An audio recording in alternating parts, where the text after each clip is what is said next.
लक्षण सुत्तम। भगवान बुद्ध ने हमें यह अत्यंत गंभीर सत्य बताया है कि मनुष्य की पहचान उसके जन्म, धन, पद या वेशभूषा से नहीं, बल्कि उसके कर्मों से होती है। कर्म ही मूर्ख का लक्षण है और कर्म ही बुद्धिमान का लक्षण है। आज यदि हम स्वयं से पूछें क्या मेरे शरीर, वाणी और मन के कर्म मुझे बुद्धिमान बना रहे हैं या मूर्ख, तो यही प्रश्न हमारे जीवन की दिशा बदल सकता है। भगवान ने मूर्ख के 3 लक्षण बताए हैं।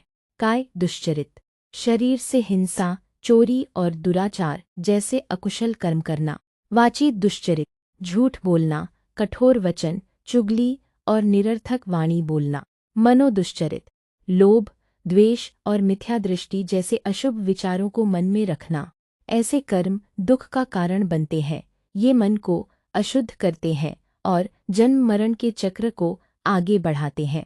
भगवान ने बुद्धिमान के भी 3 लक्षण बताए हैं। काय सुचरित, शरीर से केवल शुभ और हितकारी कर्म करना। वाची सुचरित, सत्य, मधुर, हितकारी और समयानुकूल वचन बोलना। मनो सुचरित, मैत्री, करुणा, अनासक्ति और सम्यक दृष्टि का विकास करना।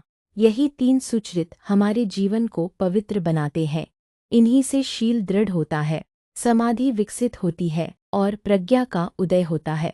इसलिए भगवान ने केवल उपदेश ही नहीं दिया, बल्कि अभ्यास का मार्ग भी बताया। मूर्ख के 3 लक्षणों का त्याग करो और बुद्धिमान के 3 लक्षणों को अपने जीवन में धारण करो। यही धम्म का वास्तविक अभ्यास है। प्रतिदिन अपने शरीर, वाणी और मन का निरीक्षण करें। जहाँ दुश्चरित दिखाई दे, उसे छोड़ दें। जहाँ सुचरित का अवसर मिले, उसे अपनाएं। आइए, आज हम सब यह संकल्प लें। मैं काय दुश्चरित, वाची दुश्चरित और मनोदुश्चरित का त्याग करूंगी तथा काय सुचरित, वाची सुचरित और मनोसुचरित का विकास करूंगी। यही भगवान बुद्ध की शिक्षा है, यही कल्याण का मार्ग है और यही निर्वाण की दिशा है।